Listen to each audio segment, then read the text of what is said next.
Full disclosure, I kickstarted this game at a tier that didn't give me any rewards or the copy of the game. And it was so long ago, and it was such an instant.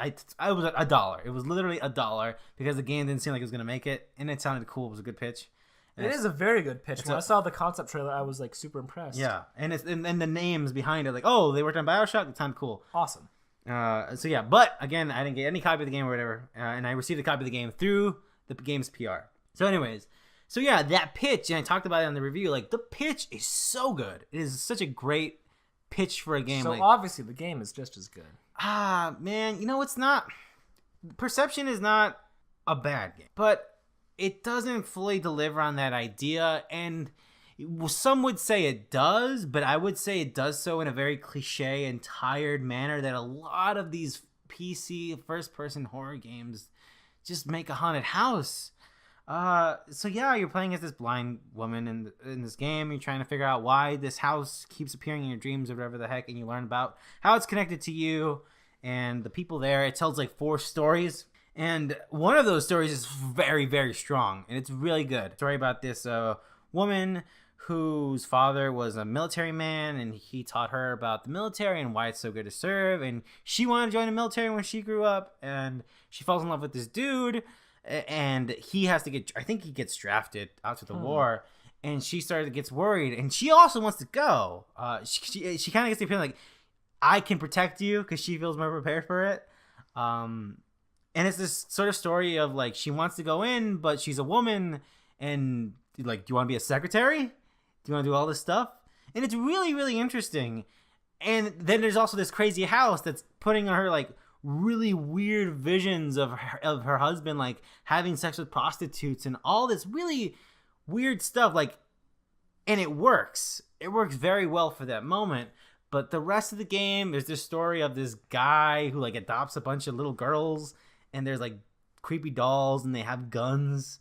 And then there's this story of this doctor who's like who's poisoning his pregnant wife, and it's all like, okay. And this like Salem witch stuff that doesn't really tie up very well, and the rest of it just isn't very interesting.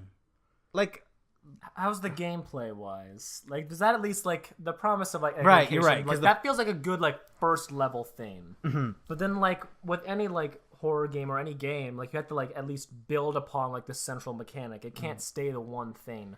Mario doesn't just jump the whole time. He eventually gets something else, or like he runs into other hazards that change the way you have to look at situations.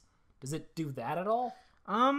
Not really. It kind of does by making things more difficult, but so the thing that I think everyone assumed that they were going to work around it is like, well, if you're blind, that means mostly you're surrounded in darkness. And the only time it's not surrounded in darkness is when you're using a cane to make sound, so you can use echolocation. But the thing is that a lot of the game is stumbling in the dark, and you don't want to make too much noise because there's this ghost man called the Presence, and it's not very interesting. They don't really, it's not very exciting.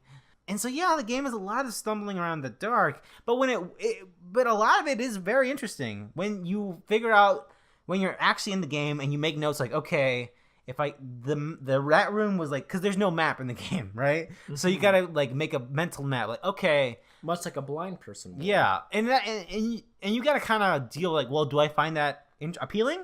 Because it's not always appealing. Sometimes it can be frustrating because you find, oh, I was in this room, fuck. But when it works, when you're in it, like, especially for that chapter when I talked about when I was engaged with that story and I wanted to keep on moving, it was very good.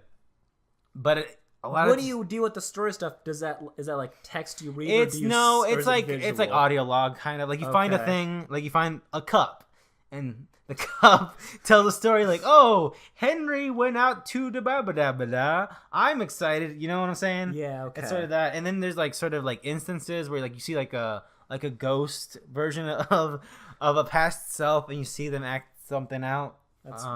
So it's not groundbreaking, but again, for that section when I'm telling you this story, it really worked. Maybe it was just me and I got really sucked in, invested into it, but for that it worked. For the rest, it's just audio logs and stuff. And so yeah, you can see a lot of perception isn't exceptional. And so that's kind of Is it terribly long, or? No, it's like 3 hours. And when it's not being I mentioned those dolls with the guns. Man, if you thought it was frustrating to be walking around and mostly in the dark and you try not to make noise, otherwise the present's gonna come around, imagine that. But there's also fucking creepy dolls that keep saying creepy nothings and they have guns and they shoot you and you can't tell where they're shooting you from, and you're trying to run around and also make noise to figure out where you're going. Not fun. That's only for a bit. Yeah, I don't know, but also I also want to give it props. Like, when it works for that one section, it was like, okay, this was worth like exploring this idea. Like, I don't think you went all the way with. I don't think the game goes all the way with it, but there's some stuff there. Mm-hmm. And that's all I'll say about Perception. If you follow me on Twitter, you'll probably find the review somewhere on my Twitter.